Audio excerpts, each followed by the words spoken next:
en escenarios futuros en genómica. Los escenarios, que son historias que lo que describen son posibles desarrollos de futuro siguiendo las tendencias que hemos identificado de manera empírica. Yo estoy todavía bastante impresionada con la conferencia que nos ha precedido de Ángel Salvatierra. Yo creo que ha dado grandes claves sobre los temas que vamos a abordar ahora, sobre esa deliberación que dice prudente y pautada que tenemos que llevar adelante.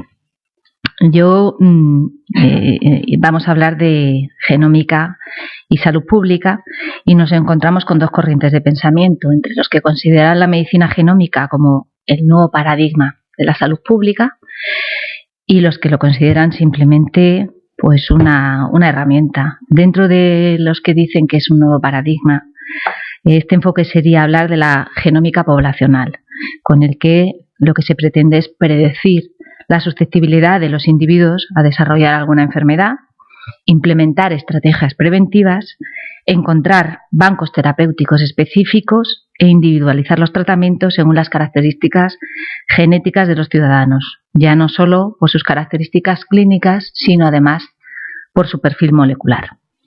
Esto dará como resultado también en la práctica clínica la personalización, las 3 P, que se llama la práctica personalizada, preventiva y predictiva. En todo caso, y como nos ha comentado también el doctor Salvatierra, los desarrollos tecnológicos van evolucionando a la par que los valores sociales, y de manera que operan de forma combinada y se influencian mutuamente a lo largo del tiempo.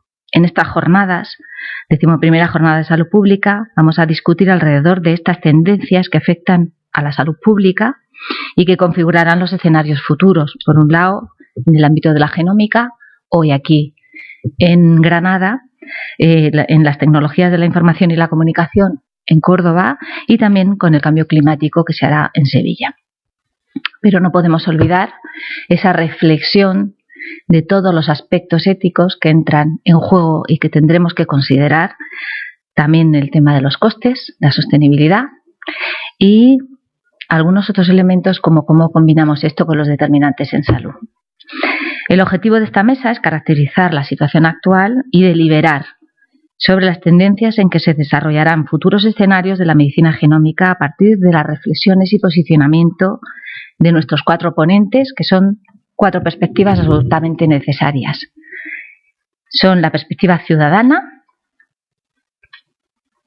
Mariló, la perspectiva de salud pública, nos la contará Román, la perspectiva económica, Pepe Martín, y la perspectiva asistencial, Ana Laura. Todas ellas, como digo, son fundamentales, importantes, así como las aportaciones que vosotros que estáis aquí nos podáis hacer. Como digo, nuestros participantes, comenzando por mi derecha, está María Dolores Almagro Cabrera. Ella es licenciada en Derecho, trabaja en el Estudio de Arquitectura y Urbanismo Ángela Senjo y Asociados como responsable del Departamento de Administración y Recursos Humanos. Pero ella dice que no está aquí por su perspectiva profesional. Su trayectoria en el movimiento asociativo surge hace aproximadamente 8 años, al ser socia fundadora de la Asociación de Familiares de Enfermos de Alzheimer de Motril, que se llama Contigo. Y esto es así tras diagnosticarle a su madre la enfermedad de Alzheimer. En la actualidad sigue siendo presidenta de esta asociación y también presidenta de la Federación Granadina de Alzheimer, tesorera de la Confederación Andaluza de Alzheimer y vocal de la Confederación Española de Alzheimer. A mi izquierda, Ana Laura Ortega Granados es licenciada en Medicina y Cirugía por la Universidad de Granada, es médico especialista en oncología médica, trabaja como adjunta en el Servicio de Oncología Médica del Complejo Hospitalario de Jaén y en dicho complejo es la responsable de la consulta de cáncer hereditario y además es responsable de la unidad de investigación del Servicio de Oncología Médica, dedicándose fundamentalmente al desarrollo de ensayos clínicos en cáncer de pulmón y cáncer de cabeza y cuello. Al lado de María Dolores, Mariló, está Román Villegas. Él es licenciado en Medicina y Cirugía, especialista en Medicina Familiar y Comunitaria, es máster en Economía de la Salud, experto universitario en Bioética. En su experiencia laboral cuenta con que ha sido jefe de servicio de la Agencia de Evaluación de Tecnologías Sanitarias, jefe de servicio de coordinación de sistemas de información y actualmente subdirector médico del Hospital Universitario Virgen del Rocío de Sevilla. En su experiencia en el tema se ha fundamentado en la participación en grupos de trabajo para la elaboración de normas y recomendaciones autonómicas y nacionales sobre genética y diagnóstico genético. Y por último, José Jesús Martín, Pepe Martín, es una persona de la casa, es doctor en Ciencias Económicas por la Universidad de Málaga, actualmente es profesor titular del Departamento de Economía Aplicada de la Universidad de Granada, está acreditado como catedrático de universidad. Además es profesor asociado de la Escuela Andaluza de Salud Pública y director del Máster de Economía de la Salud y Dirección de Organizaciones Sanitarias y del Máster de Europublic Health, Eurohealth. Ha sido director del área de gestión sanitaria y economía de la escuela y ha ocupado distintos puestos de gestión en el sistema sanitario público. Ha sido consultor en temas sanitarios para el Banco Mundial y ha presidido la Asociación de Economía de la Salud, AES. Entre sus líneas de investigación, así como en sus publicaciones en libros y en revistas especializadas, se ha focalizado en diversas áreas relacionadas con la economía de la salud, como desigualdades sociales en salud, financiación sanitaria, motivación e incentivos, reforma sanitaria y eficiencia. Por lo tanto, ven que tenemos una mesa de 4 ponentes con perfiles y perspectivas diversas que entendemos que van a ser enriquecedoras para el tema que nos atañe. A continuación, pues cada uno de ellos van a contarnos en unos 5 o 6 minutos pues alguna idea del mensaje que nos quieren transmitir. Cuando quieras, María Dolores.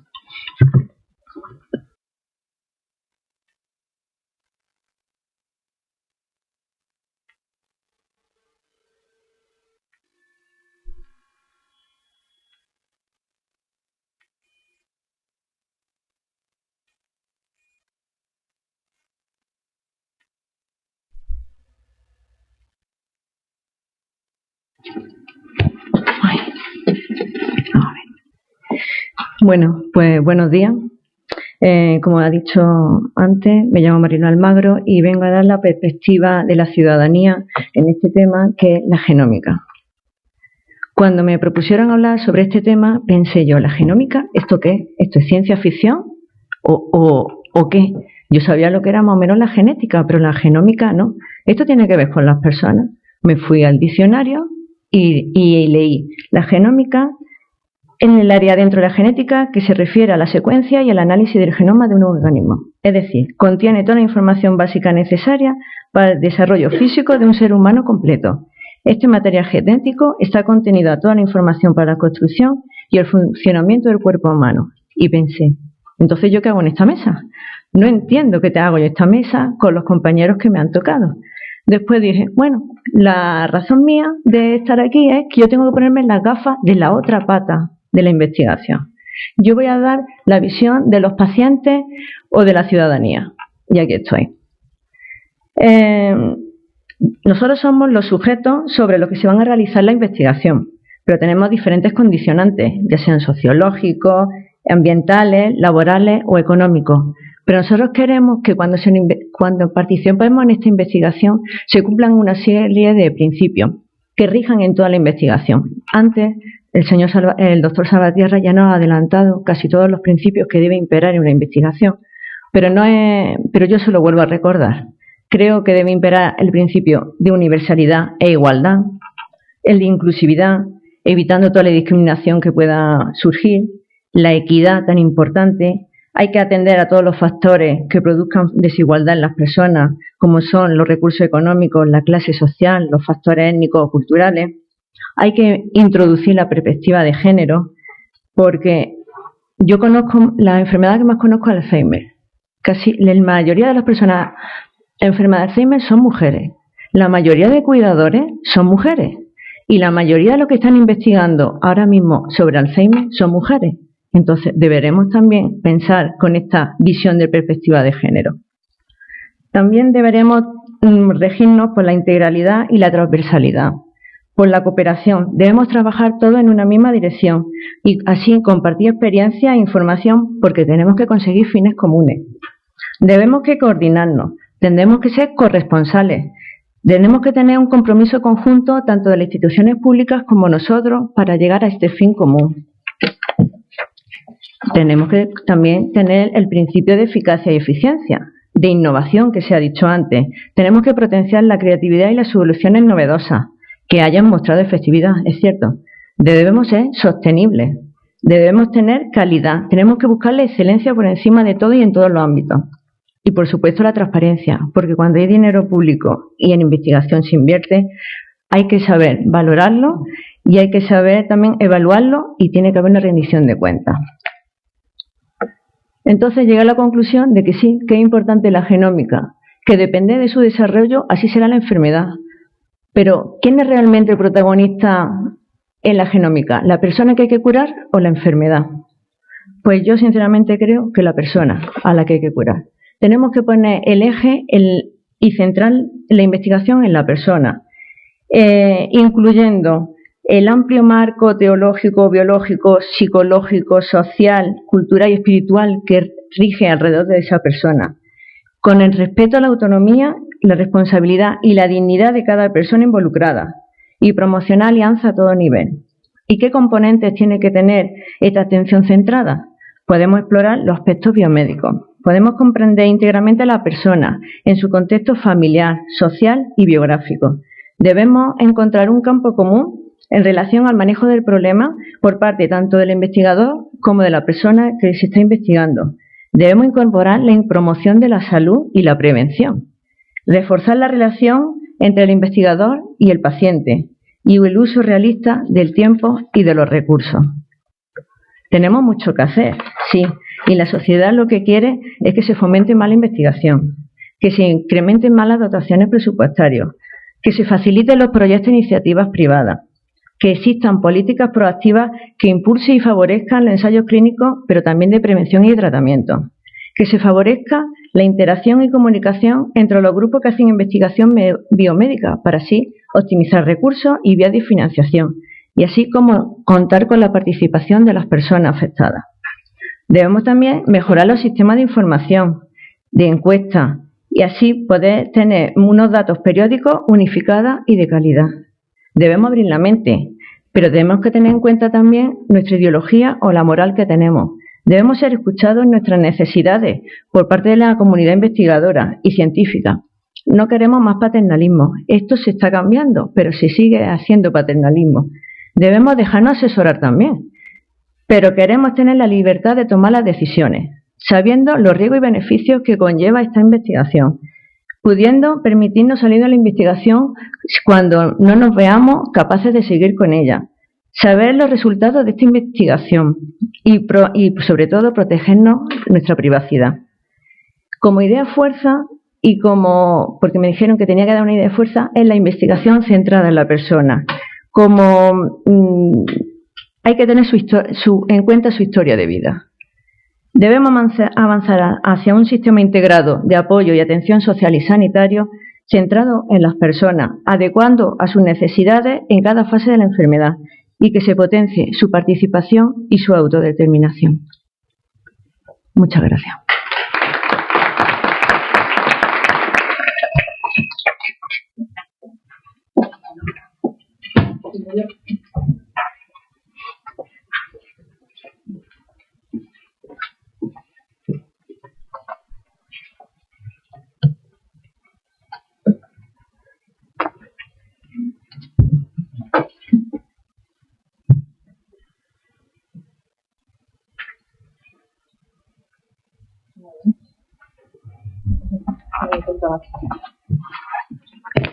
Gracias, buenas tardes.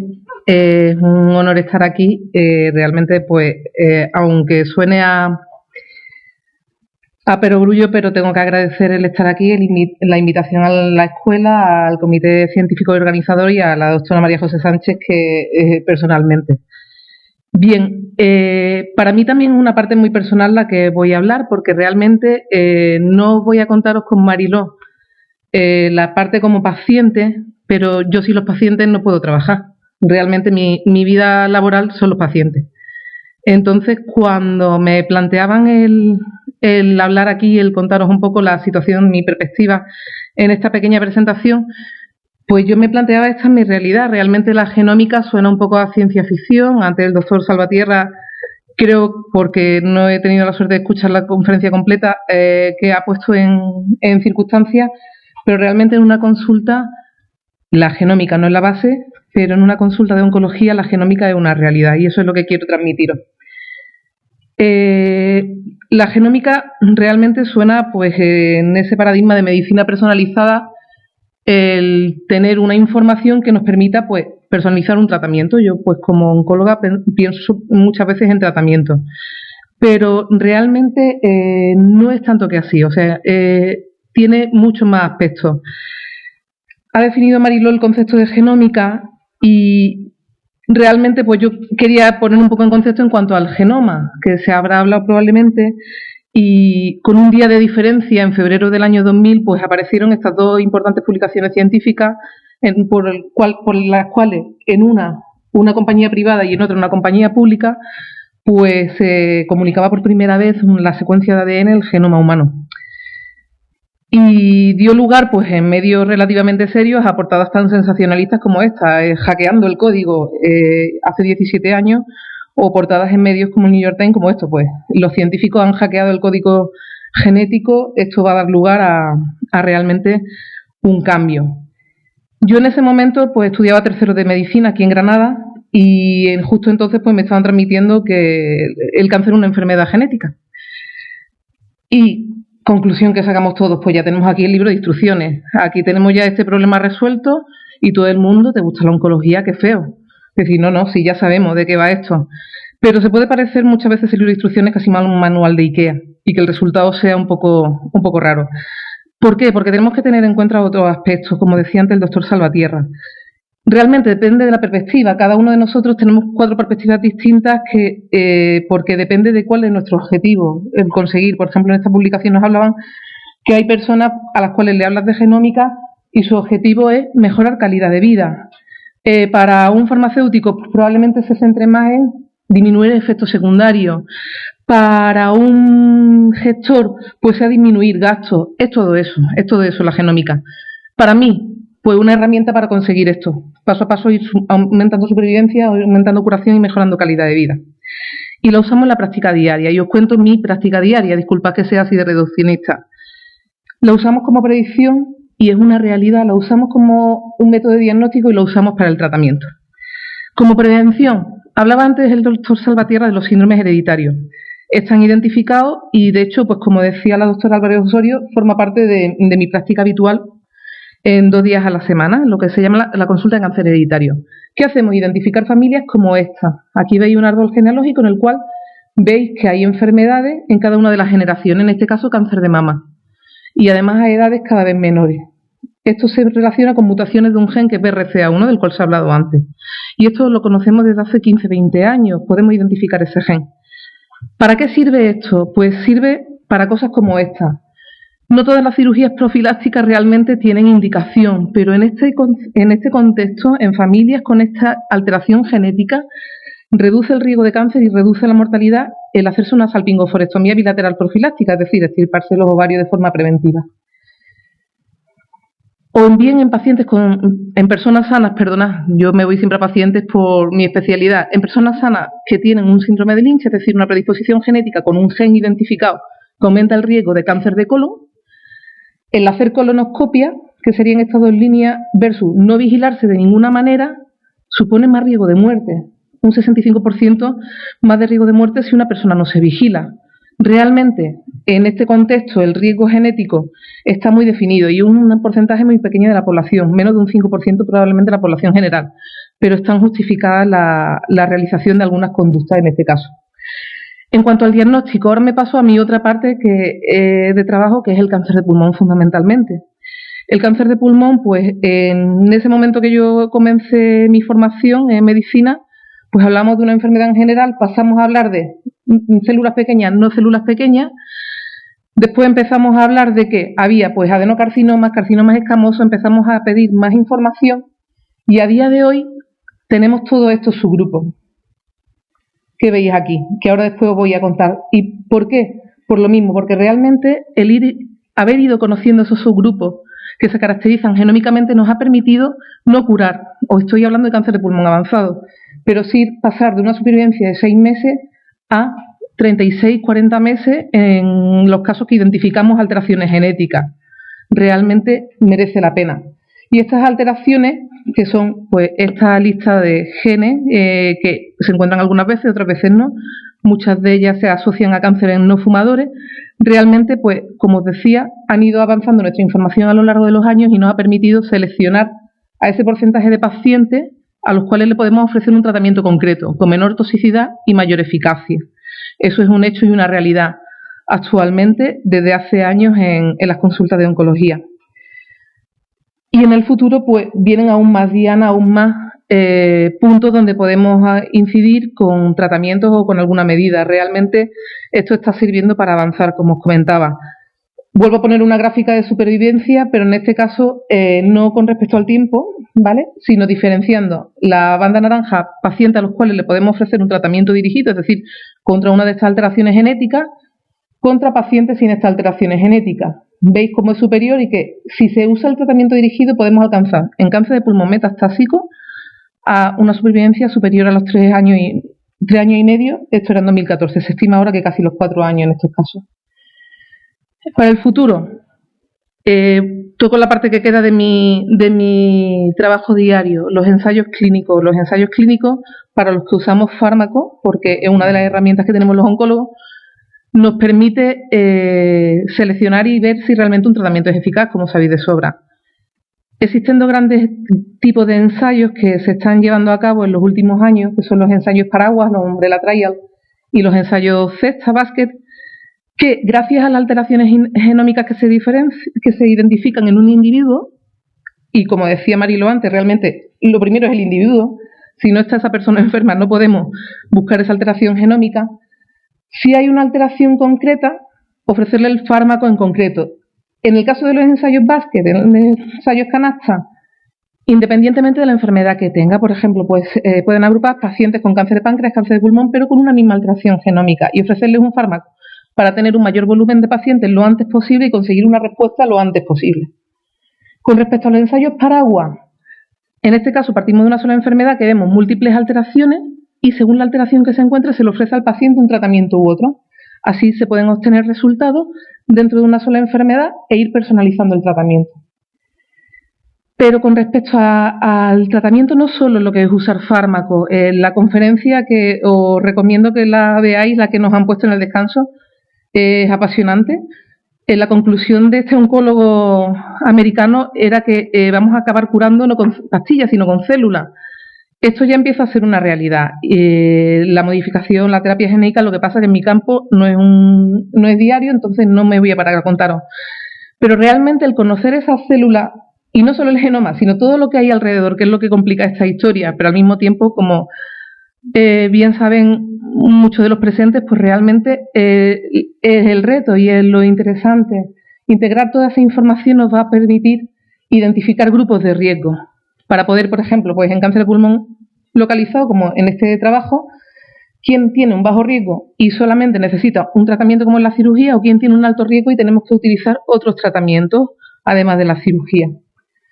Para finalizar, pues ahora en la mesa espero que realmente lleguemos a algunas conclusiones, pero para mí, mi práctica diaria, la genómica es fundamental, es una herramienta, dentro de esas 2 corrientes realmente es una herramienta, pero una herramienta sin la cual creo que no podríamos hacer lo que hemos conseguido hacer los últimos 20-30 años en mi especialidad, y es una herramienta real. Así que vamos a ver qué nos espera el futuro. Muchas gracias.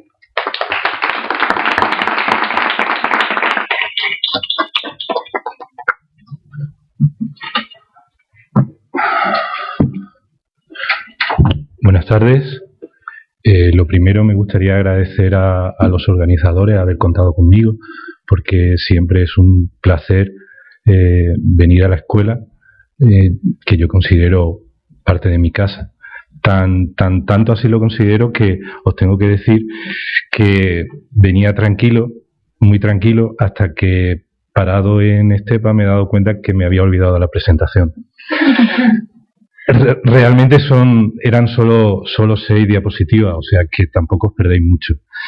Mi posicionamiento respecto a los grupos, yo soy de los que piensa que es una herramienta. Como todas las herramientas, tiene usos fantásticos, espectaculares, realmente apasionantes, pero también tiene usos que no lo son tanto. Yo lo que quería comentaros en mi intervención inicial se puede resumir en lo que yo venía a decir como 2 preocupaciones y 3 casos. Mi primera preocupación tiene que ver con el conocimiento. Tiene que ver con el conocimiento que los profesionales sanitarios tenemos sobre la genómica y los conocimientos que transmitimos o que se transmiten a la sociedad en general. Porque las reflexiones que tenemos que hacer tienen que ver mucho con qué base de conocimiento tenemos. Y la mayoría de las encuestas, desgraciadamente, lo que nos arrojan es que tanto profesionales como sociedad en general sigue pensando en la genética como la genética mendeliana. O sea, seguimos pensando que la herencia tiene base mendeliana. Por supuesto que la tiene, pero en 4 o 5 cosas. O sea, que no somos guisantes, ¿vale? Que lo que nos ha demostrado la publicación del genoma tiene que ver con eso. Conocimientos también sobre lo que consideramos desigualdades en salud, porque cuando te vas a la literatura americana y en genómica lees hablar de desigualdades en salud, te das cuenta que no se están refiriendo a lo que en salud pública consideramos desigualdades en salud, sino a la diferencia que en función de las variables genéticas tienen las personas su respuesta a los tratamientos. Entonces, si no estamos de acuerdo, si no unificamos el criterio de desigualdad en salud, difícilmente vamos a poder tener una reflexión profunda. Esa es la primera preocupación, el conocimiento. La segunda preocupación es el negocio. Yo traía esas 2 portadas de Science y Nature, que es muy curioso porque efectivamente con un día de diferencia lo publican un consorcio público y Celera, que es una empresa privada. La portada donde se publicaba Celera es mucho más bonita, muchísimo más bonita.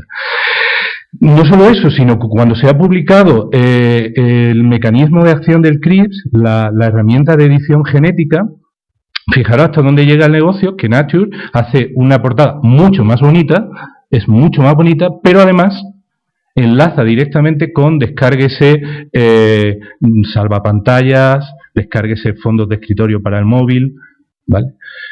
Claro, esto es un gran negocio. Es probablemente uno de los mayores marcos de negocio que puede tener la humanidad en el futuro, porque la genómica no solo tiene que ver con la genómica humana, también tiene que ver con la agroalimentaria. Esas son mis 2 preocupaciones que quizás podamos profundizar en el debate. Y para ilustrar estas preocupaciones, os quería contar 3 casos que creo que son bastante paradigmáticos. El primero es el de la diabetes.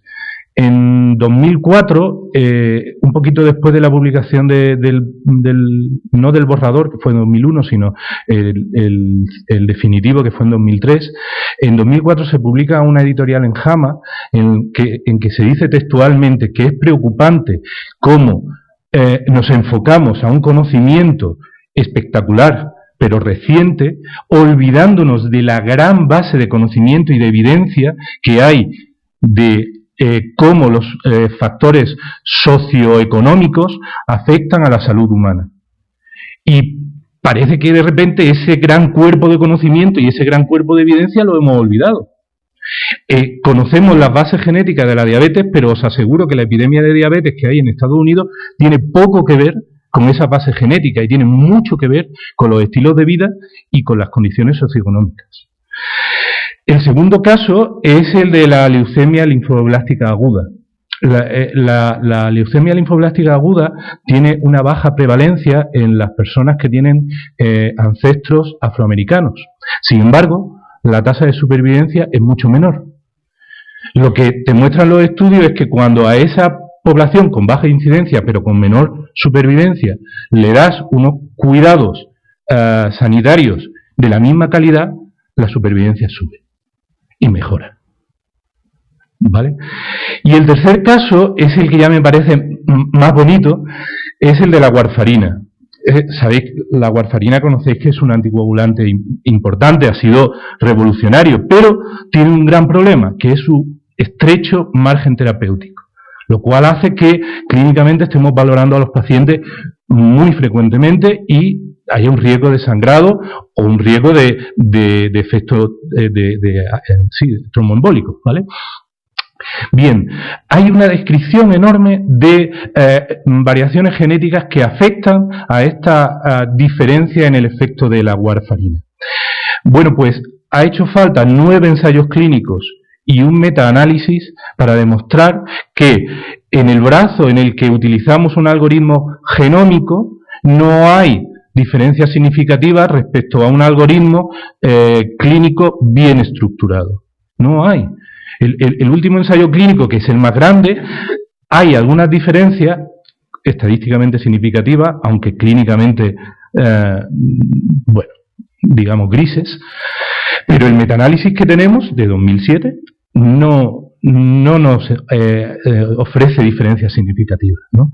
Entonces yo creo que son 3 casos como para reflexionar sobre la herramienta, que sin duda os aseguro que a mí me fascina, es espectacular, pensar en lo que podemos llegar a hacer con CRISPR, con la edición genética, pero ojo que no es la única herramienta que tenemos. Gracias.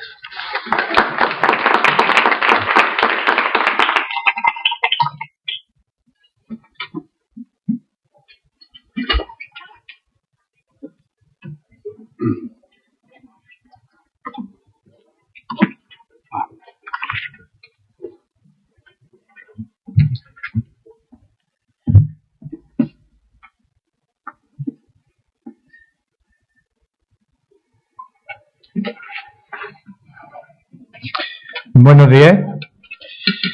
Bueno, en primer lugar querría agradecer a los organizadores de la 11ª Jornada de Salud Pública la amabilidad de haberme invitado y, por supuesto, a la Escuela Andaluza de Salud Pública y particularmente a nuestra moderadora, a Rey. Muchas gracias. En segundo lugar, esto funciona, ¿no? Sí. En segundo lugar, hombre, comentar que me parece interesante que me hayan invitado, porque soy economista de la salud y, como todos ustedes saben, los economistas somos los mayores expertos que existen en predecir el pasado. De hecho, somos excelentes. Ahora mismo hay varias escuelas de pensamiento que se están sacando los ojos tratando de explicar por qué se produjo la crisis económica en el año 2008 que todavía arrastramos. Sin embargo, nos cuesta un poquito más trabajo predecir el futuro. Ya lo dijo Paul Dirac, uno de los fundadores de la mecánica cuántica, que predecir es complejo, sobre todo si lo que hay que predecir es el futuro. Y más ahora. ¿Por qué? Porque yo creo que estamos ante los inicios de la cuarta revolución industrial, la cuarta gran revolución, si asumimos que la creación del ser humano, el Homo sapiens, como lo entendemos, hace aproximadamente 70.000 años, fue la primera. La segunda, la trampa de la agricultura. La tercera, la revolución industrial del siglo XVIII. Y probablemente ahora estamos iniciando otro cambio brusco, que es la consecuencia y que genera una enorme incertidumbre. Quiero, por tanto, advertir, y por eso es la primera diapositiva, de que probablemente lo que yo voy a decir ahora pues sea todo mentira y que dentro de poco se confirme que nada de lo que he dicho es real. No sé, mis compañeros ponentes sí, pero bueno, por eso los economistas. Voy a especular y probablemente dentro de unos años, si nos vemos, miran, todo lo que sugeriste era erróneo.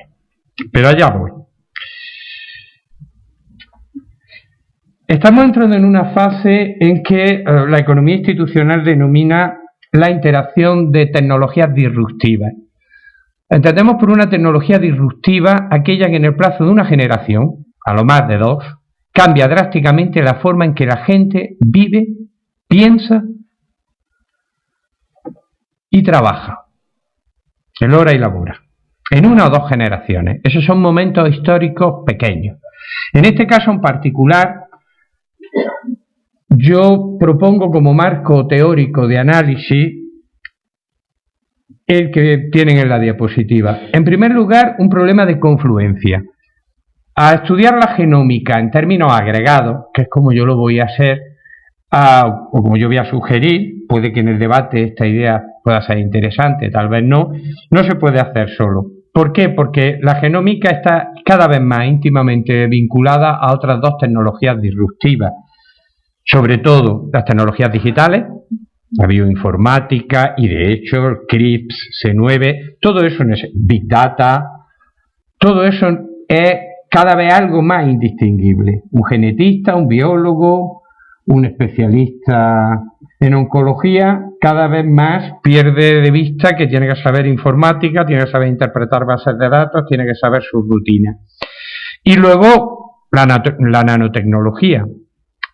Todo lo que es la ciencia de materiales, que va a ser que dentro de poco tengamos ropa inteligente, tengamos colgados sensores en todo momento que van a transmitir nuestra presión arterial, nuestra ansiedad, nuestro nivel de colesterol, probablemente no al sistema sanitario público de Andalucía, sino a Google, que va a disponer de una información mucho más poderosa que cualquier sistema sanitario público, o que la mayoría de los sistemas sanitarios. Primer tema que habría que plantearse. Estas tres tecnologías están sujetas a algo que probablemente es único en la historia, a un crecimiento exponencial. Los seres humanos no estamos hechos, nuestro cerebro no está hecho a pensar en términos exponenciales. Por eso a los chavales cuando estudian sufren tanto, y por eso a todos de estudiantes entender la función exponencial es algo que nos cuesta mucho. Por algún motivo, la naturaleza ha considerado que nuestro cerebro piense en términos exponenciales no es necesario para aparearnos y reproducirnos. Pero les voy a hacer un pequeño juego y luego, si les interesa, que probablemente lo conozcan, imagínense que tenemos un vaso de agua totalmente vacío. Echamos un puñado de bacterias y las alimentamos. Las bacterias se duplican cada minuto. Tenemos un puñadito de bacterias y a cada minuto, como las estamos alimentando, se duplican. A los 60 minutos el vaso está totalmente lleno. El 100% del vaso está completo. Pregunta de examen. ¿Qué porcentaje de vaso está lleno cuando han pasado 55 minutos?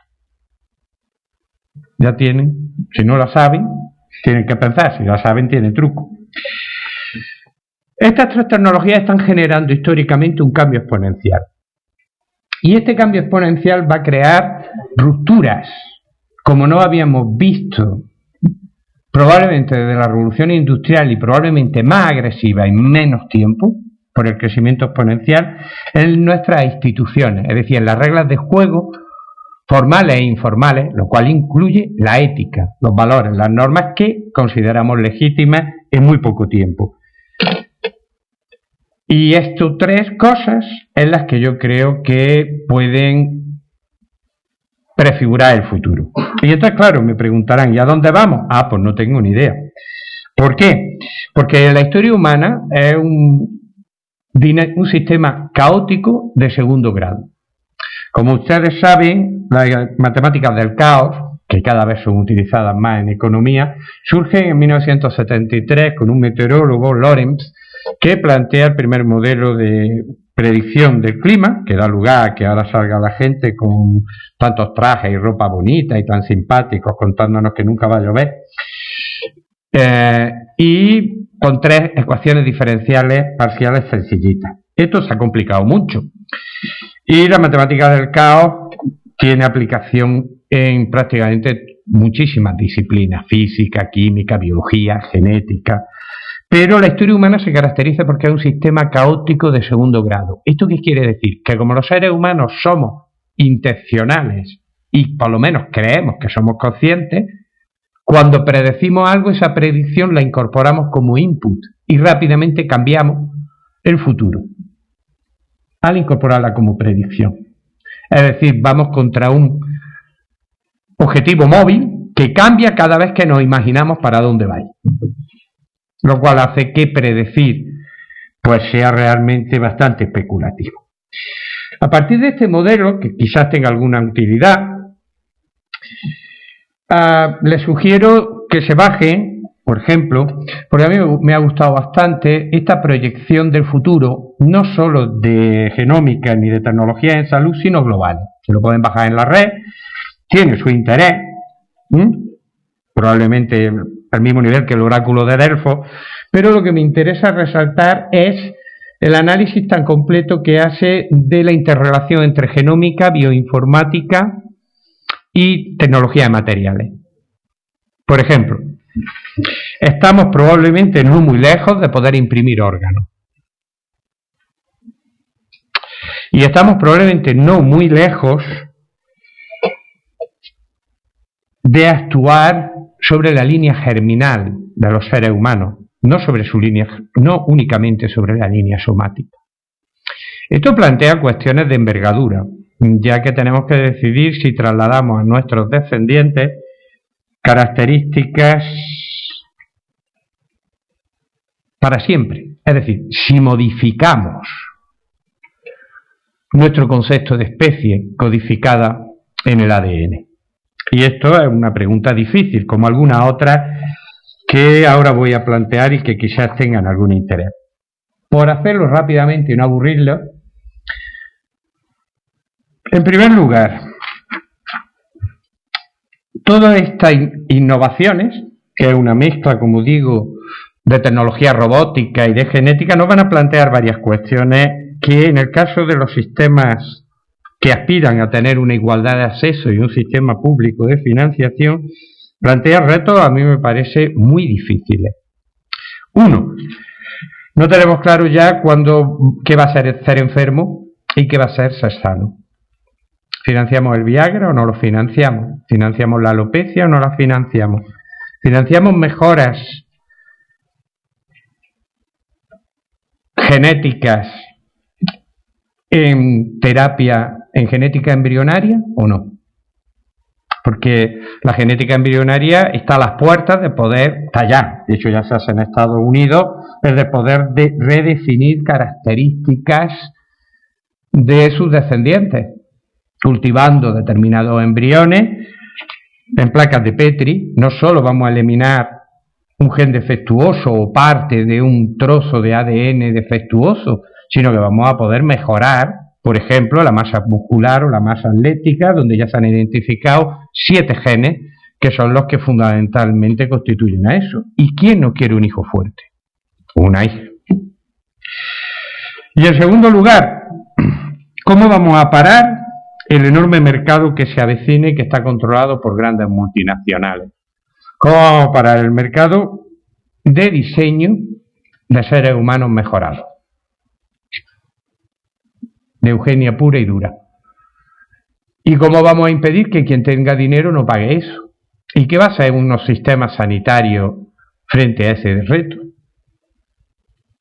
¿Cómo lo vamos a hacer? ¿Lo prohibimos y nos vamos a Andorra, que no lo prohibirá?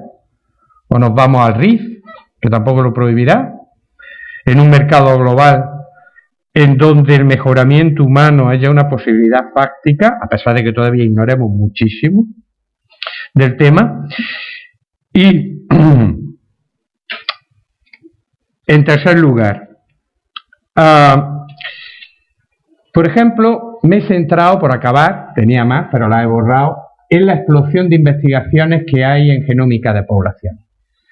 La explosión en genómica de población, el dinero que se está metiendo ahí, a mí me corta la respiración. Me dan ganas de mandarle un correo electrónico a los inversores a ver si un poquito podría dármelo a mí para en fin.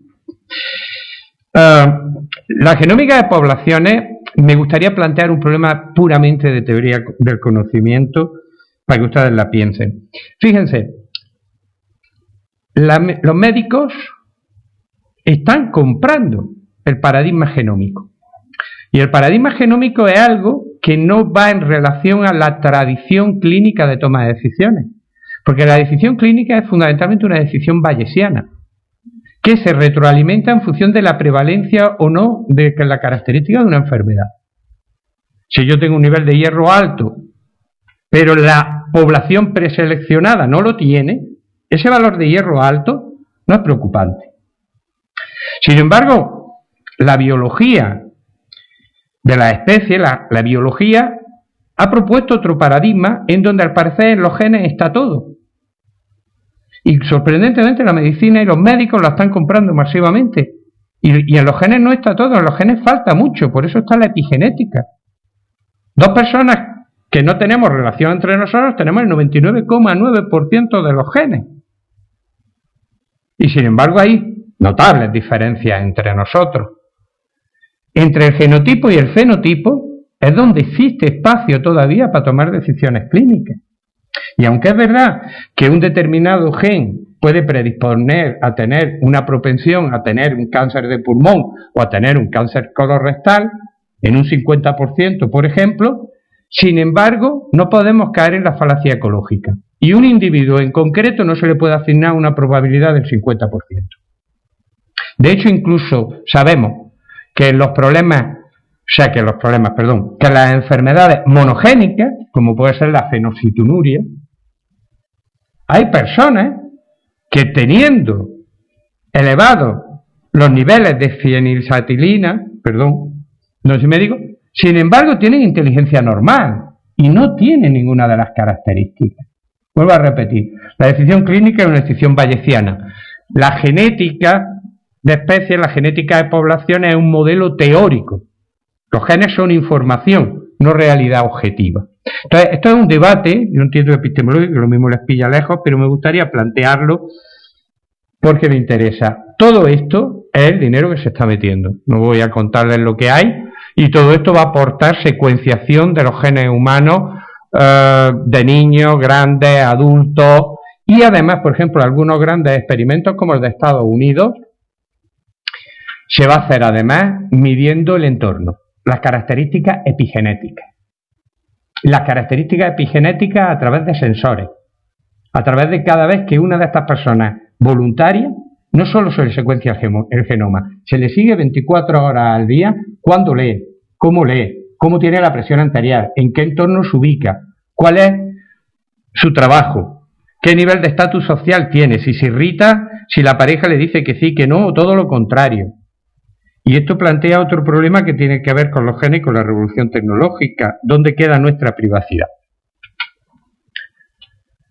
Voy a terminar porque creo que el futuro del sistema sanitario nos tiene que verse interrelacionado. Entonces, ¿quién dirige el mundo cada vez más? Grandes corporaciones genéticas. Por lo tanto, estamos asistiendo a una nueva era, en términos pesimistas, yo diría un nuevo neofeudalismo, porque se dan dos características. Las grandes corporaciones tienen la información, el poder y los recursos, y los estados-nación cada vez tienen menos poder y menos influencia y menos recursos. Me ha llamado la atención, porque me parece muy interesante, que se está discutiendo lo caro que son ciertos fármacos, si aportan, que hay que hacer una evaluación coste-beneficio, totalmente correcto, pero yo creo que el debate está evitando que nos centremos en el auténtico problema. El auténtico problema no es que cueste algo 400.000 euros, depende, si la calidad de vida son 2 meses y es mala, probablemente el coste-efectividad diga, mira, aunque esté usted nadando en dinero, dedíquese, no es un problema de que no tenga recursos, dedíquelo a otra cosa, aunque nade en dinero, ¿no? Aunque la consejera de salud no sepa qué hacer con dinero, que supongo que le gustaría vivir ese momento. El problema no es ese. El problema es que los estados-nación están perdiendo poder de recaudar impuestos desde hace décadas, porque la gente importante, la gente que tiene dinero, lo tiene en paraísos fiscales. Y las corporaciones cada vez pagan menos impuestos. No le he borrado la diapositiva sobre la recaudación en España del impuesto de sociedades desde que entró la crisis económica para que no se echen a llorar. Ahí está el problema. El problema no es tanto un problema de qué terapias seleccionamos. El problema es cómo financiamos un estado del bienestar que pronto va a entrar en desnutrición crónica, si no está ya en desnutrición crónica, por la incapacidad del Estado de recaudar fiscalmente los impuestos. que ha bajado en las últimas décadas de forma abrumadora. Y en segundo lugar, los problemas se nos complican mucho más. Ahí les he dejado un enlace para que calculen la probabilidad de que su trabajo, el de su hijo, el de su pareja, el de sus amigos, desaparezca en los próximos 10 o 20 años. Este es un estudio de Oxford del 2013 y le da la probabilidad. Y esto me lleva a otra cuestión, que no tiene que ver con la genética, pero sí con la financiación del sistema. ¿Qué vamos a hacer los próximos años cuando tengamos que eliminar decenas de miles de puestos de trabajo de nuestros hospitales y centros de salud? Porque la sanidad privada lo va a ser ya. Ya hay en Europa hospitales que se están diseñando sin celadores, sin apenas auxiliares de clínica, con pequeños robots. Y la sanidad privada lo incorporará rápidamente, porque no hay más que hacer una cuenta, vamos, no es difícil, calcular el tema, beneficio, coste. ¿Qué va a ser la sanidad pública como respuesta? Y para eso termino diciendo que probablemente tengamos que repensar nuestro marco teórico, porque no está claro que podamos hacer sostenible el Sistema Nacional de Salud y afrontar los retos que implica la genómica, la terapia génica, la terapia celular, la epigenética, la terapia embrionaria, con todas las posibilidades que ofrece y que puede permitir crear un grupo de clases sociales. Estamos a los albores de una humanidad en que por primera vez los que tienen poder pueden convertirse en superhumanos y los demás en una especie inferior. Dense en cuenta que eso nunca había pasado en la historia.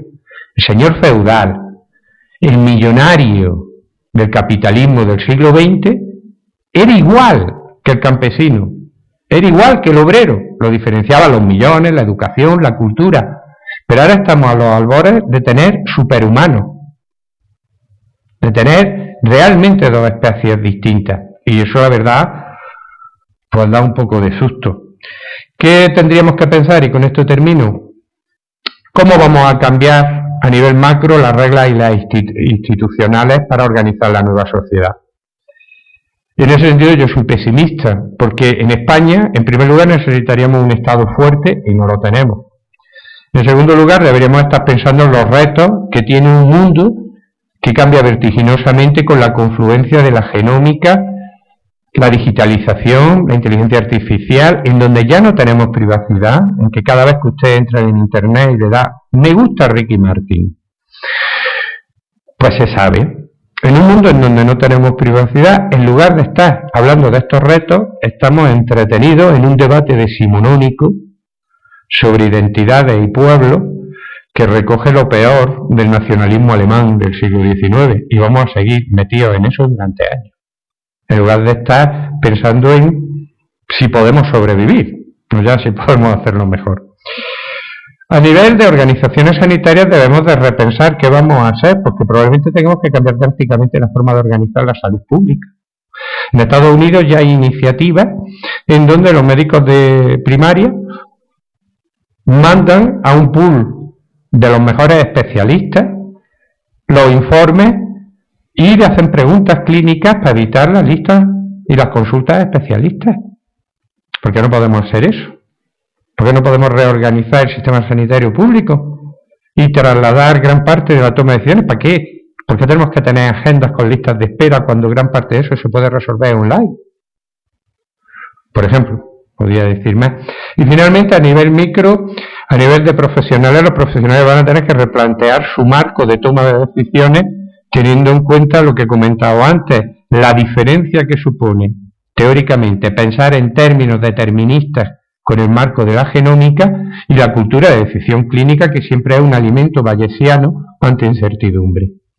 Muchas gracias.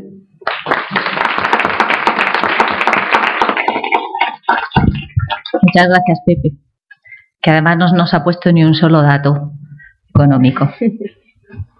¿Dónde está? Que no lo veo. Bueno, como veis, desde estas cuatro perspectivas, Pepe nos ha adelantado, nos ha anticipado un futuro de dos tipos de personas, los superhumanos y los demás. No sé si los demás veis el futuro de esa manera. Yo os invito a que imaginéis el futuro ¿Y cuáles creéis que son los principales cambios o tendencias en los próximos años en el ámbito que nos ocupa hoy? No sé si os imagináis que en unos años nuestro cepillo de dientes nos diga, ojo que se le acaba de detectar una mutación genética, tiene usted que acudir a su oncólogo porque le ocurre esto, que tengamos en Instagram nuestro genoma secuenciado y publicado. No sé qué futuro os imagináis, ¿cómo lo veis de aquí a 20 años, 15, 20 años? Bueno, 15 años, tal y como van las tecnologías, es mucho.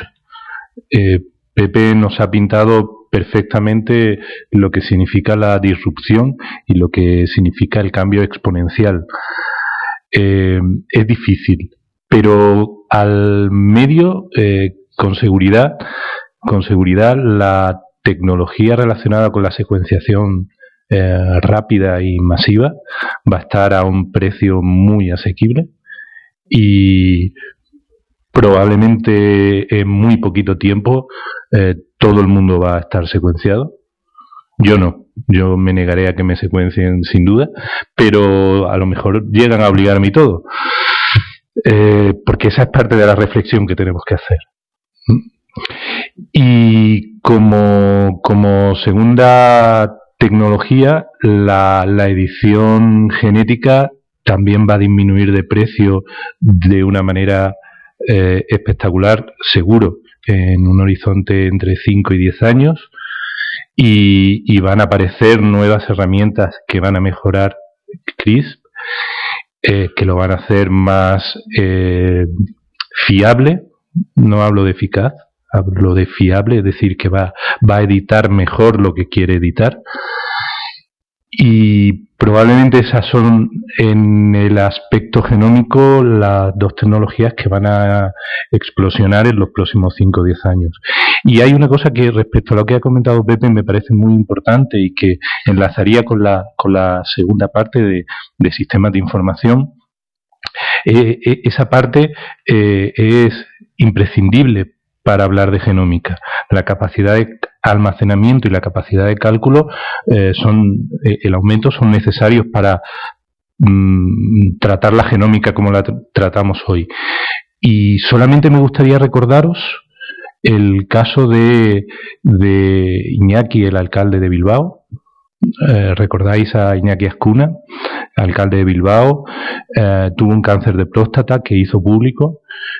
Fue una noticia que salió en todos los medios. Su historia clínica tuvo 1000 accesos diferentes durante su momento de hospitalización. 1000 accesos. Si no ponemos el foco en la confidencialidad, cuando tengamos el genoma secuenciado al completo y lo tengamos en la historia clínica, bueno, el problema de confidencialidad es inimaginable. Yo también estoy de acuerdo con él, pero también apuntaría dos situaciones. La de provocar expectativas que no sean reales en todo este ensayo clínico, porque la población, cuando le dicen que están investigando y que está muy avanzado, nos creemos que es verdad. Pero el otro día, que fue el Congreso Nacional de Alzheimer en Málaga, nos dijeron los propios investigadores que los ensayos clínicos que se habían desarrollado de 2002 a 2012 habían obtenido una efectividad de un 0,4%. Nos creemos que va a salir vacuna, va a salir medicación, pero no nos dicen después que va a salir dentro de 15, 20, 30 años. Entonces, que cuando nos den las noticias sean reales. Y si no, pues que digan, va a salir dentro de, pero en este espacio de tiempo. Y otro tema que me preocupa muchísimo es que todas estas investigaciones choquen frontalmente con la ética. Lo que han estado también comentando y lo que ha dicho también el doctor Ángel Salvatierra, que todo vale, no todo vale, dónde se va a poner el punto final de investigación y dónde sí se puede seguir y no se puede seguir, en unos sitios sí, en otros no, eso también como ciudadano me preocupa bastante.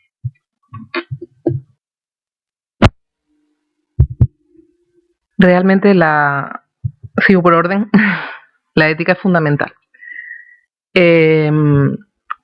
no es tan simple, al menos en la práctica que yo conozco, la práctica que se hace en España, porque no soy capaz de, en este modelo que Pepe nos ponía, nivel macro, nivel intermedio, no soy capaz, pero sí como profesional, sí conozco el marco, que es la Ley de Investigación Biomédica, y pesa fundamentalmente, y si no lo hace, lo estamos haciendo mal, la autonomía del paciente, la información al paciente y la decisión del paciente. No es posible hacer investigación ni hacer ninguna de las cosas que os he explicado si el paciente no está informado. Por eso le decía a Marilo antes, no simplemente porque si no hay pacientes no trabajamos los médicos, sino realmente si mi paciente no está informado yo no puedo hacer investigación. Pero no hablo de investigación, incluso el Servicio Andaluz de Salud, ya no en Estados Unidos, sino está dentro de la cartera de servicios del Sistema Nacional de Salud, y el SAS tiene los medios para hacerlo y lo ha hecho, el diagnóstico preimplantacional y la alteración de embriones con el fin de evitar alteraciones genéticas.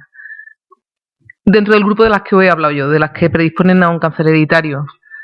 Todas no. ¿Por qué? Porque existe una normativa que el marco mayor es la Ley de Investigación Biomédica, pero existe otra serie de escalones en los cuales eso solo se ofrece cuando el riesgo se considera que es muy elevado, cuando no, por ejemplo, pues una alteración genética que supone que tienes un 20% de riesgo de tener un cáncer de colon.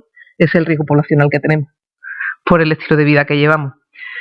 Pero si tu riesgo es del 100% de fallecer antes de los 60 años por un cáncer, como existen algunos síndromes, como el de Li-Fraumeni, pues está indicado si la familia lo desea, si los padres de un futuro hijo lo desean, que es la siguiente parte, decía Román. A mí no me van a secuenciar. Realmente hay que estar informado de qué supone eso. A día de hoy, a efectos asistenciales, no se hace una secuenciación completa. Probablemente se haga en un futuro cercano, no soy capaz de predecir. A pesar de que los médicos muchas veces pues tenemos que hacer un pronóstico, una estimación, en este campo soy incapaz de hacer un pronóstico real, pero sí os digo que las herramientas que se usan creo que se están usando bien. Y si no lo estamos haciendo y si los pacientes no perciben que la investigación la estamos haciendo así, la estamos haciendo mal. Pero la norma nos obliga a ello y éticamente deberíamos hacerlo así.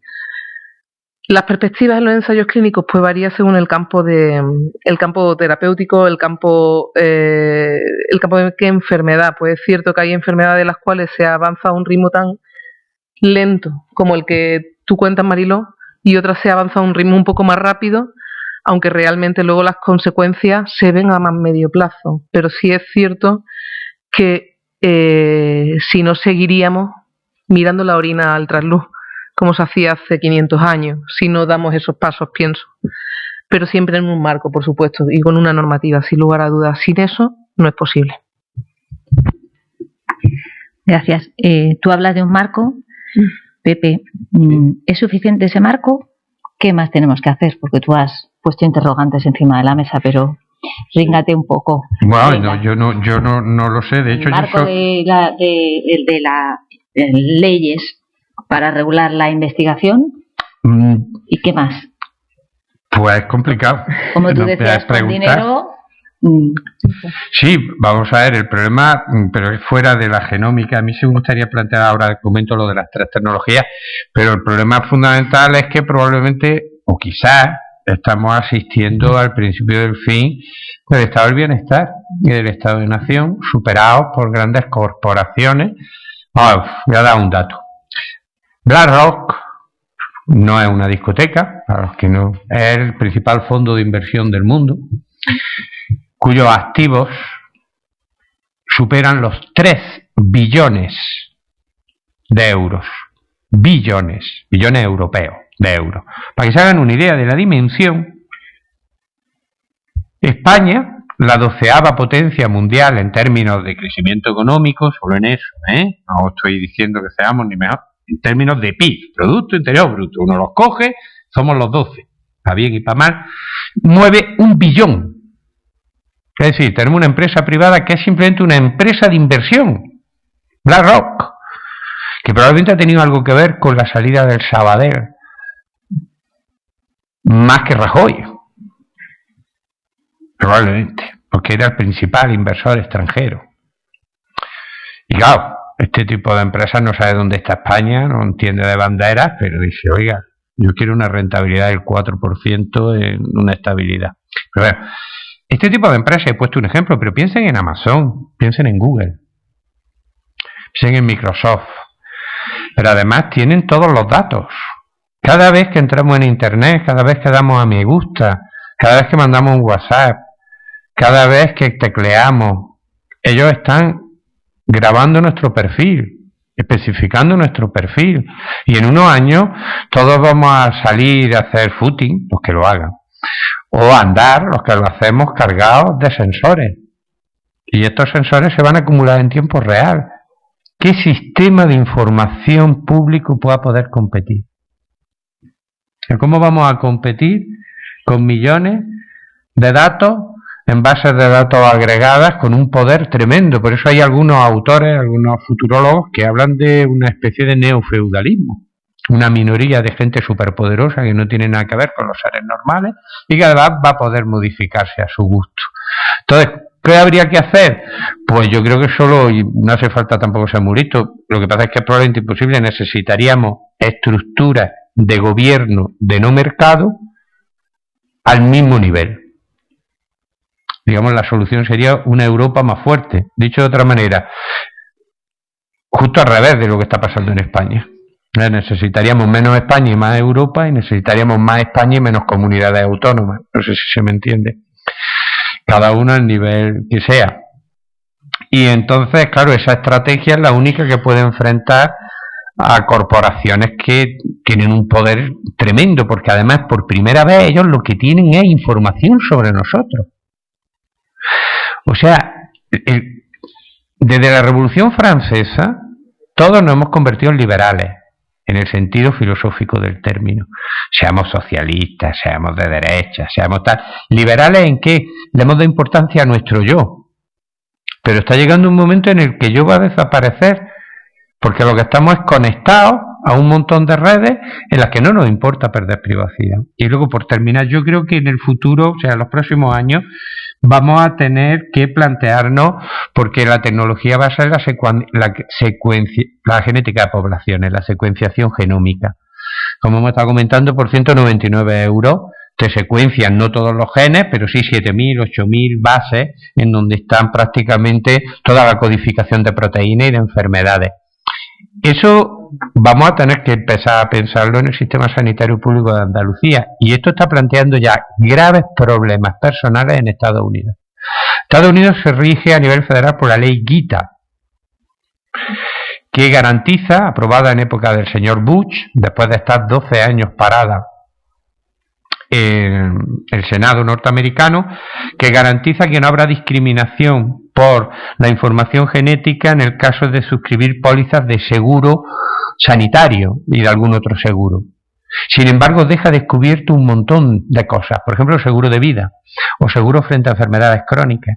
Ahora mismo, salvo algunos estados progre, Vermont, California, que siempre es muy progre, pero por ejemplo en Nueva York no hay cobertura para pólizas de seguro de vida o pólizas de seguro ante problemas laborales, y se están denegando este tipo de pólizas de seguro a muchísima gente, porque además están obligados. Si tú tienes una probabilidad del 50% de tener un cáncer colorectal, tienes que comunicarlo a la compañía de seguros que te está haciendo las pruebas pertinentes para obtener controlado, y si lo comunicas, ¿qué te va a decir la compañía de seguro? Pues mire usted, no le hago el seguro. Y esto nos va a plantear ya problemas importantes en los países desarrollados. En España tenemos todavía la garantía de que nuestro sistema no es sanitario, pero pólizas de seguro, acceso al mercado laboral. ¿Qué hago yo cuando me pida la empresa? Que además, como he visto decir antes, yo puedo tener una predisposición al cáncer colorectal y morirme con 120 años de embriaguez, porque no se haya desarrollado esa probabilidad. porque esa probabilidad está contrabalanceada por múltiples factores, por millones de factores epigenéticos. Como se ha mencionado antes, me ha parecido muy importante, los determinantes sociales en salud son un elemento clave. No hay más que ver el gradiente de muchísimas enfermedades, siguen un gradiente socioeconómico. Luego el otro tema, aparte de la secuenciación genómica, yo creo que los tratamientos genéticos van a mover muchísimo dinero. Hay ya fármacos, los chinos en eso se están comiendo el mercado. Los chinos están comercializando muchos fármacos. Bueno, como vemos, hay muchas amenazas de futuro. Yo me gustaría daros la palabra también al público, que preguntéis, que expongáis las cuestiones que queráis, porque nos quedan apenas 10 minutos. Entonces me gustaría que vosotros intervengáis. Manel. Hola, buenas tardes, soy Manel Espinosa y me ha gustado muchísimo la mesa, me ha encantado porque además creo que tiene una visión muy completa con los 4 ángulos. Y yo quería hacer una reflexión también, posicionándome donde Mariló, como ciudadano actual y del futuro más inmediato, ya no tan lejano. Hemos visto, y cuando vemos cómo están las estadísticas, cómo están los estudios, hablamos de que en el año 2030 la mujer española va a llegar a los 90 y tantos años, hablamos de los meses de vida con determinados fármacos, comentaba Ana, como la expectativa de vida de estar entre año y medio llegaba a casi 4 años. A mí me gustaría incluir la perspectiva de la vida, de la calidad de vida. Sí que me da miedo en estas prolongaciones de la vida y en estas prolongaciones de los meses de vida con determinados problemas de salud, ¿cómo es esa calidad de vida? ¿Cómo se le explica al paciente y a la familia cómo va a ser esa calidad de vida? Lo digo desde el plano más personal porque lo he vivido en mi propia familia, cómo te agarras a lo que quieras y cómo padeces esos últimos días de vida o esas 2 semanas más de vida. Sí que creo que es importante el que cuando estemos trabajando en llegar a los 110 años o a los 95 o a 3 meses más o 6 meses más en determinadas enfermedades, que tengamos claro también cómo lo vamos a llegar para que desde la autonomía que nos corresponde podamos tomar esa decisión. ¿Puedo contestar por la parte de la información, Pepe? No, sí. ¿Cómo yo no iba a hablar. Digo, por si te iba a interrumpir. No iba a hablar. ¿Cómo se informa? Pues la parte que yo hago, Manel, realmente, a ver, yo no hay datos con respecto a eso. Y el quid de la cuestión aquí es que nos faltan datos y no hace falta esperar a que otras grandes empresas los tengan a través de los me gustas que damos. Realmente creo que el sistema público pierde oportunidades no integrando ya esos datos. Pero en cualquier caso, ¿cómo informas de eso? Pues realmente siendo honesto y ofreciendo las posibilidades. Si yo cuando ofrezco a un paciente participar en un ensayo clínico o ofrezco a una persona sana cuyo padre, prima, hermana y abuela se han muerto de un cáncer de mama, el hacerse si quiere saber si tiene una mutación en BRCA1 o BRCA2, si un 10% no me dicen que no, es que no lo he hecho bien. Porque realmente ese es el trabajo del profesional. Explicar honestamente pros y contras. Como se me ha visto el plumero, realmente creo que los pros superan a los contras. Pero hay contras. Y realmente, en última instancia, creo que tiene que decidirlo el individuo. En este marco que nos contaba Pepe, creo que realmente al final, en última instancia, es el individuo el que tiene que tomar la decisión y la que tome va a ser buena, pero estando correctamente informado y en un marco que, repetía antes Reyes, que sea la propia. Afortunadamente en Europa no existe esa legislación que permite discriminar por motivos genéticos. Probablemente los cambios que haya en los próximos años obligan a los legisladores a cambiarlos, pero afortunadamente las leyes en investigación en genética y en concreto la que tenemos en España de 2007 de la Ley de Investigación Biomédica, pues son bastante amplias en permitir y en prever ese tipo de situaciones, pero sobre todo información. Realmente los datos genómicos a nosotros nos dan información, pero no es más que otro punto más, como ese valor del hierro, como ese valor de cuánto de raro es, integrándolo en un todo que es esa persona. Pero quisiera Sí. Pero se le dice al paciente cómo va a ser su vida, pero calidad de vida, ¿qué es para el médico? Claro, porque yo considero que tengo calidad de vida si no tengo que estar a una máquina enganchada. Efectivamente, o si tengo que, entonces, ¿cuál es la calidad de vida para el médico? Marilo, pues por ejemplo, hay, por ponerte un ejemplo, tratamientos con quimioterapia. Hay pacientes con cáncer de pulmón avanzado que pues el pronóstico, aunque luego, incluso con ese diagnóstico, hay personas que viven 3 meses y hay personas que viven 18 sin hacer ninguna maniobra terapéutica, sin tratar nada. Les explicas, pues les ofrezco un fármaco que para permitir que yo lo utilice en un ensayo clínico y se lo ofrezca a usted, ha demostrado que al menos es igual que lo que ya tenemos. Pero supone que venga usted todas las semanas a hacerse una analítica, se haga un TAC cada 6 semanas y demás. Pues hay pacientes que deciden, yo no quiero pasar mis últimos 6, 12, 24 meses así, informándoles así. Realmente, ¿qué ocurre? Pues también la parte de arte que llamasme romántica, pero creo que sigue existiendo en la medicina. Es nuestra obligación adaptarnos a la situación y no hablo igual pues a una persona de Segura de la Sierra de 80 años que a una persona que tiene 2 carreras universitarias y no me refiero al nivel sino realmente mi obligación es adaptarme. ¿Y cuáles son sus valores? Si ese señor me dice que para él su máxima ilusión es poder seguir trabajando en su huerta, pues tengo que respetarlo sobre todo y ante todo. Pero ya te digo, eso es la parte del profesional que creo que en Andalucía se hace muy bien.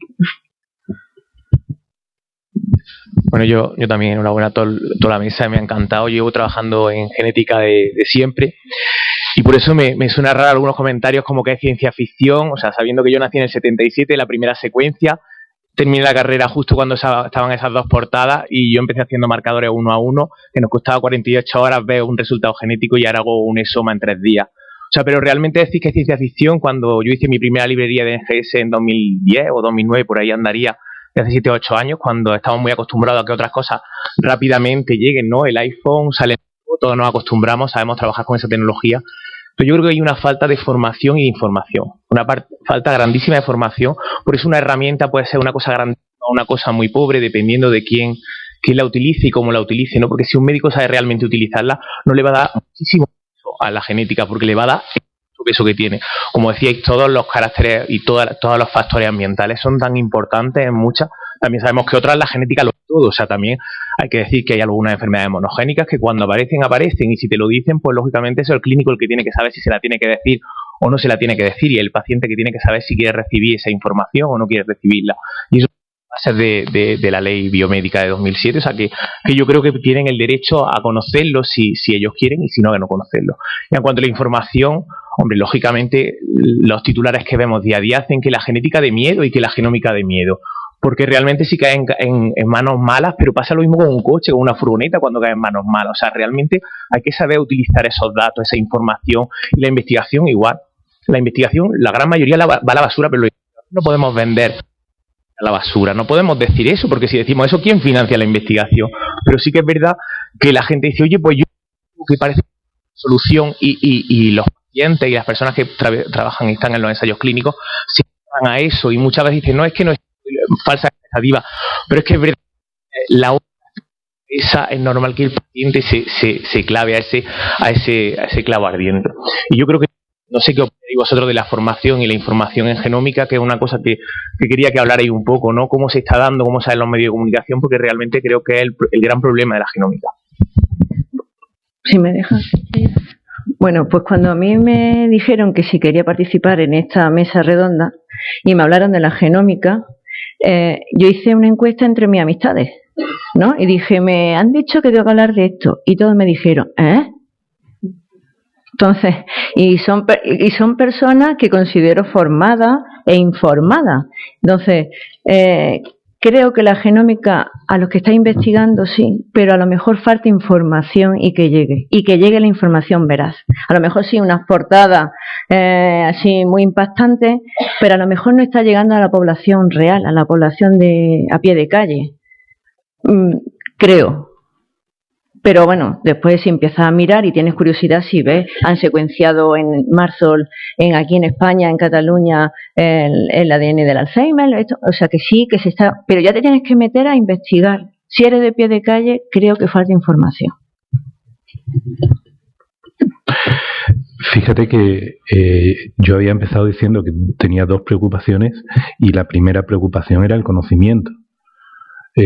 Creo que el conocimiento, estamos en la sociedad del espectáculo.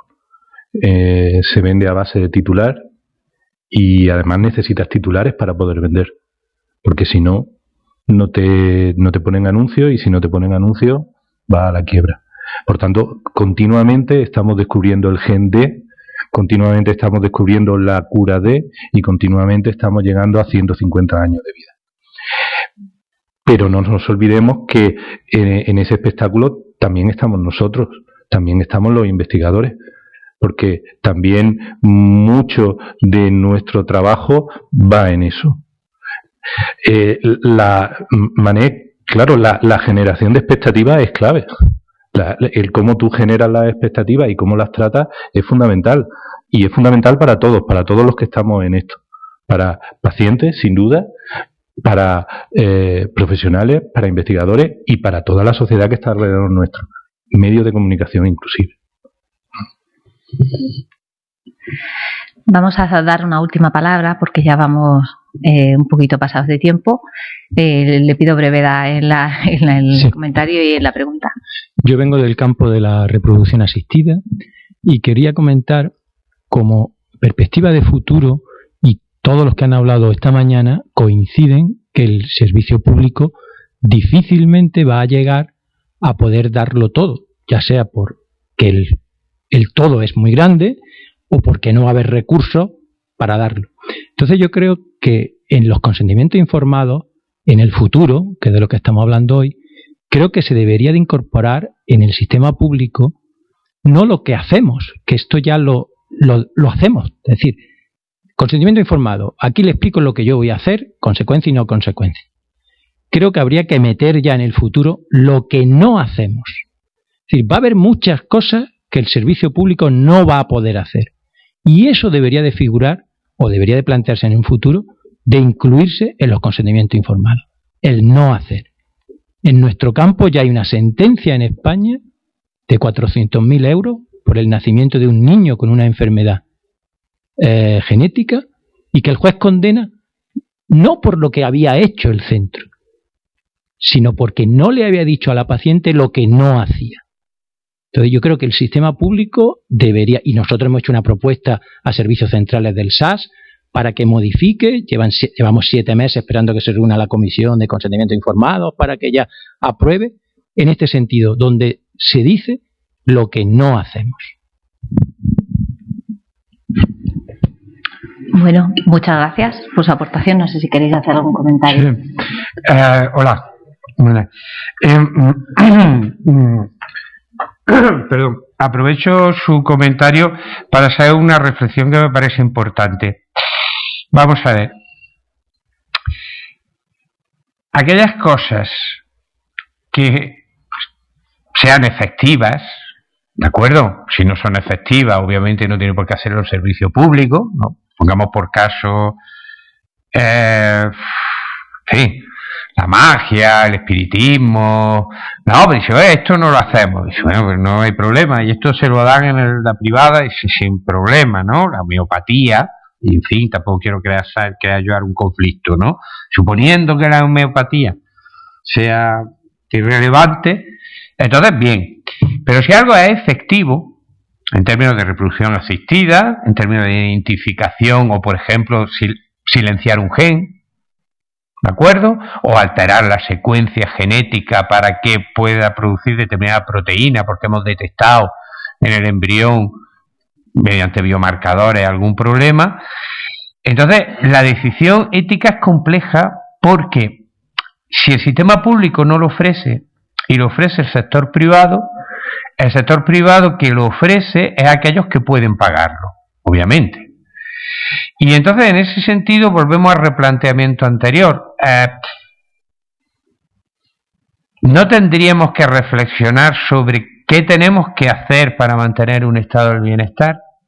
Porque el estado del bienestar que hemos construido desde la Segunda Guerra Mundial, en Europa y en otros países desarrollados, es la sociedad más civilizada y que más ha protegido a los seres humanos desde la cuna a la tumba. Y eso está a punto de venirse abajo por un malentendido no querer pagar impuestos, ellos pagan más, estos me roban los otros. Y entonces el problema es que si entramos en esa dinámica, vamos a entrar en una dinámica de que quien tenga podrá hacer que sus hijos sean más fuertes. Estoy hablando de cosas que medio sabemos, no estoy hablando de inteligencia, pero por ejemplo el trastorno bipolar tiene bases genéticas, aunque tiene influencia epigenética. Estamos cerca de detectar los genes causantes del trastorno bipolar. Eso se lo dejamos solo a quienes tengan recursos.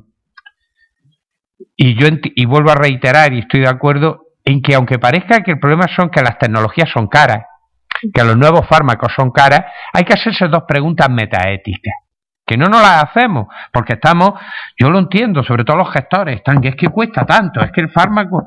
Pero la pregunta es, uno, tendríamos que reflexionar sobre las patentes, sobre el derecho a patentes exclusivas. Que esto no es un mandamiento de Dios, ni una ley de la naturaleza, o sea... No podemos cambiar la velocidad de la luz, 300.000 kilómetros por segundo, pero ¿cómo generamos patentes en la Unión Europea? ¿Qué características tienen esas patentes de explotación exclusiva? Es un producto humano, un producto cultural, es una institución. Y segundo, ¿realmente no tendríamos que repensar cómo podemos seguir fiscalmente manteniendo un Estado que garantiza un mínimo a los individuos con independencia de dónde nazcan y de qué estatus social? Yo creo que son dos preguntas más allá de la ética, metaéticas. ¿Qué arquitectura tendríamos que hacerlo? Por eso yo puedo estar de acuerdo con su observación, aquello que no se haga, que se diga, pero procuremos que el sistema público cubra lo más posible de lo que sea efectivo.